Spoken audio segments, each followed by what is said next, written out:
Hi, I'm Rick Howard. In my job, I get to travel a lot. At least that's what I say at the beginning of our weekly videos. My favorite time of year is Epcot's International Food and Wine Festival. This year, Food and Wine Festival runs from September 27th through November 11th. And for the whole month of October, we'll be bringing you a new video each day from one of the festival marketplaces around World Showcase. As our guests, we'll have wine experts, chefs, and great friends, because there's no better way to enjoy Epcot's International Food and Wine Festival than with food, wine, and great friends. Welcome to Epcot's International Food and Wine Festival on Travel with Rick. Well, hey guys, welcome to another of our Travel with Rick's 31 days at Epcot's International Food and Wine Festival. We're here in Germany and we've got we got beer. Beer! I don't drink beer. Dude, I'm not doing this. What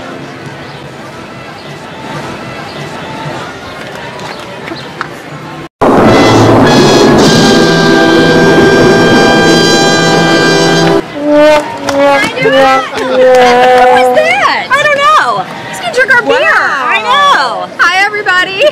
Hey everyone, how you doing? Wow, we're back. We are. Ladies? We have the Brewer's collection. Yay! Score. Thanks, Brian. Well, welcome back to Travel with Rick, and we have Beer Flight #1 and Beer Flight #2 from the Brewer's collection here at the Epcot Food and Wine Festival. So, and I'm here with Amanda Tinney. Hello, DisneyEveryday.com. Thanks for having me. And beautiful as always, Leslie. And I'm Sid. So nice to see you again. So Leslie, Amanda, you want to kick us off? These are really cool. Can we talk about this? These are great. Let's talk about that this year. Yeah, we've got beer flights, and we've actually got a list of all the beers that are in the beer flights, and they're numbered 1 to 4, so that way you don't have to get them mixed up. And there's a little key right in the middle of the box. It says 1, 2, 3, 4. So, you know, a couple of years ago we were writing this on napkins and it was bad. So they've gotten it together at the Epcot International Food and Wine Festival. On the beer, yes, absolutely. Yeah, that was a mess, trying to remember all those names and which one was which. And we're at the Brewer's collection. We are? Collection, yeah. And it's got a great variety from multiple different wineries. We've got the Warsteiner Winery and the Schafferhofer Brewery, and the Rodeberger Brewery, and there's a couple different, there's actually a blend this year. A blend? The first one on Beer Flight #1 is a 50% Schafferhofer wheat beer and 50% grapefruit juice. And that is the one I'm looking forward to the most. Did they have that last year? I don't remember. I'm going to try this. I think that was the beer. I think I heard someone who was standing next to me who tried that beer and said, this could be dangerous if my kid got it.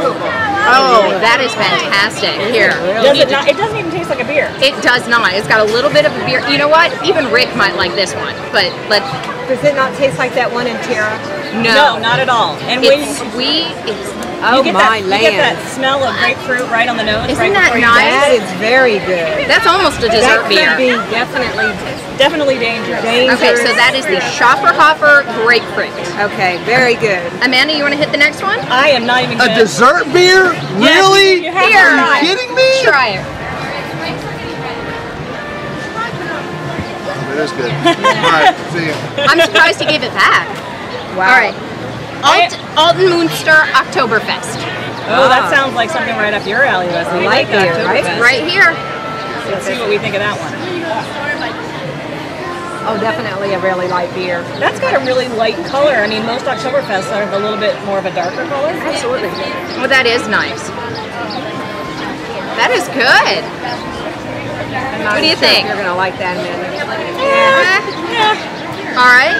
What is our full body beer drinker? Craft beer, bitter beers, I like those. Our #3 is the Warsteiner Premium Verum. Wow. So another light beer. Oh, I like that one better. I like that better than the Oktoberfest. Yes. What's different about it than the Oktoberfest? It's got a little bit more of a bite to it, I guess. All right. Oh, it does. Does it? That's very nice. Oh, definitely. And You the like heat. that? It's okay. I like it okay. This I like better, but Okay. yeah, that's good though. And now we're getting to the drinks. Yeah, This there is you my go. favorite. How do you pronounce this one? This is the Warsteiner Premium Dunkel. Okay. So this is beer 4 of Beer Flight #1 over here at the Brewers Collection. Oh yeah, that Yes. has like a coffee note to it. Really? Really Is like it that sweet? one. Is it It's not sweet? sweet, It's not sweet. It's definitely a little richer, but it's still not so heavy. Yeah, it's a nice combination. Yeah, it's a light, dark beer. Does that make sense? Absolutely. That does taste good. Yeah. Do you taste a little bit of a coffee note in there? Yes. Okay. For anybody who does the general beers, it's a little bit like Guinness, just a little bit lighter.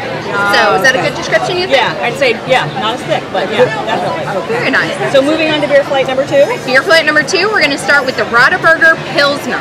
So again, up your alley. You want to start off with that one? My favorite beer when I come to Germany. I always get this one.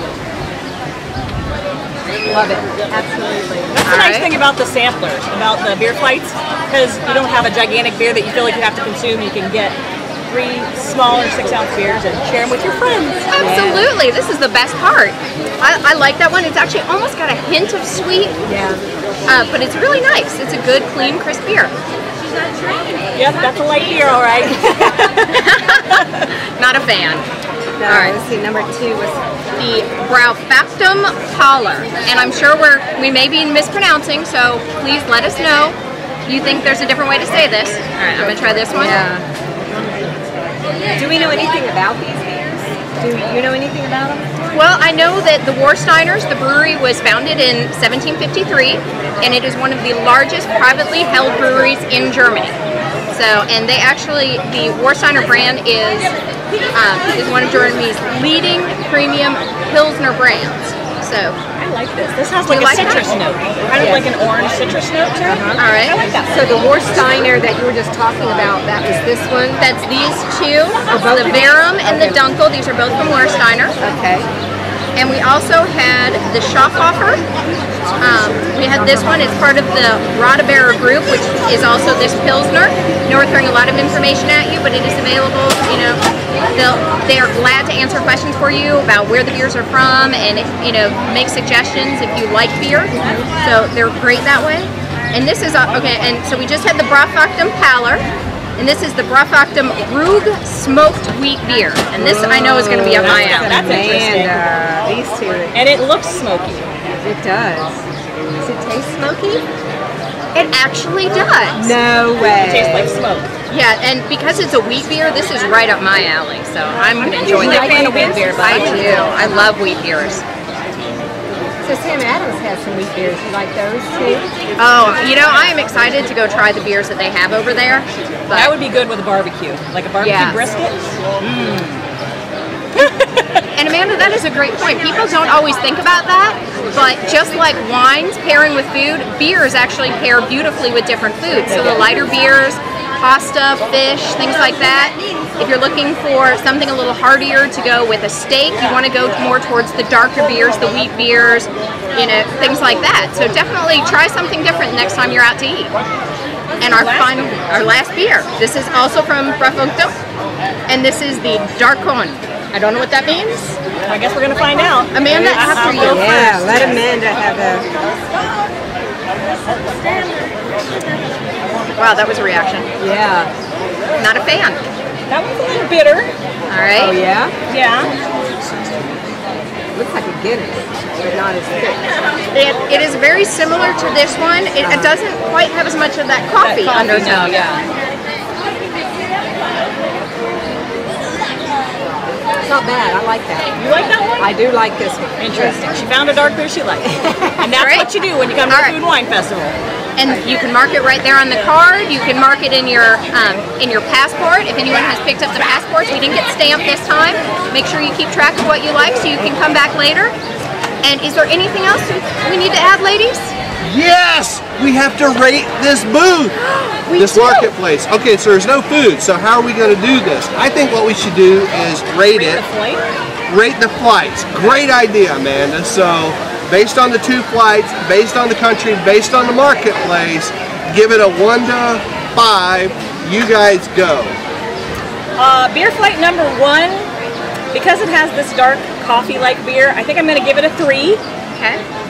Coffee was no good? It is. No, that would be the saving grace for this one for me. Okay, got it. And it also had the grapefruit. And which was the good one? Which was the good one? This is the one you like. Nice, Yes. thanks. Okay. All right, you guys go. I'll just stay right here. All right. And then this flight, I think I'd probably give a 3 as well, just because it's got that smoked beer, and that was really interesting to try. All right, I'm going to jump in right here. Rick Howard hanging in the back, drinking a beer. Nice. Somebody take a picture. Amazing. Miracles happen at the Epcot International They Food and Wine do. Festival. I never thought I'd see my husband drinking a beer. Isn't that the second beer that you found you like at the Food and Wine Festival? Yeah, because that Wow, Dos that's Equis thing in Mexico is That's how it starts. But the IPA at Terra, Mr. Howard liked. Loved it. All right, beer flight number 1, I really enjoyed the grapefruit. I liked the Oktoberfest okay, and I really did like the Dunkel. So I'm actually going to give that a 4. Wow. For this one, the wheat beer and the Dark On were these two were the saving grace again, so I'm going to say 3.5. We're breaking something else on Breaking a Travel bottle. with Rick at Epcot. Excellent. We should break a beer glass. No, that means John's got to make another graphic. So we're going with wine glasses, rating beers. Yeah, that's how we roll on TWR. And what do you say, Leslie? Well, you know, I liked a little bit of both out of each one, so I'm just going to go middle of the road and say, what's middle of the road? 2.5, 3, or 3? 3. Unless you want to break something. You want to break something? No, it's okay. 3. You already, Sid already broke something, so that's good. And Amanda did too, so I'll say 3 just down the road for both. 3 on both All right. flights. Yep. All right, so that's it. So listen, guys, we've said it all along, all around this World Showcase Promenade, there is something for everybody. I can step out, they can enjoy. Yep, see, there's something for everybody, even for us non-beer drinkers. Yeah, take a picture, folks. Rick drinking a beer on Travel with Rick. It's not wine anymore. It'll go with something. It's amazing. So cheers, guys. Thanks for helping out. Cheers. Really appreciate you guys every year coming out and falling on that beer grenade for me, because I just couldn't do it. Want to make sure that we also let everybody know that Travel with Rick is brought to you by a generous grant from Kingdom Magic Vacations. Kingdom Magic Vacations. Thanks very much, Leslie. Thanks very much to all the Kingdom Magic Vacations team. Thanks to John, our camera guy, for tirelessly filming all these episodes, watching us drink beer, watching us drink wine and eat food, and he's slaving away in his hotel room and in his home, putting these episodes together for all of you guys here on Travel with Rick. Should we give him some leftovers? There's plenty of beer left, it looks like to me. I think we can give half of Epcot here some beer. And of course to our wonderfully horned friend, who almost horned in on the beer. Thanks, Amanda, for knocking him out of the way. Absolutely. It's pretty amazing. You never know who you're going to meet around Epcot. And speaking of meeting people, we love meeting you guys. So if you see us out around the World Showcase Promenade, any of our team, make sure you come up and say hi. We've got great pins and buttons and stickers and all kinds of cool things we're giving away. We love to meet you guys. We love handshakes and hugs. We love to say hi, and we so appreciate you watching our show all month long here on Travel with Rick Food and Wine Festival episodes, October 1st through 31st. Thanks for watching, right? Thank Bye. you. Thanks, guys. We'll see you right back here tomorrow for another episode of Travel with Rick's Food and Wine Festival 2013 at Epcot. So long, everybody. Cheers.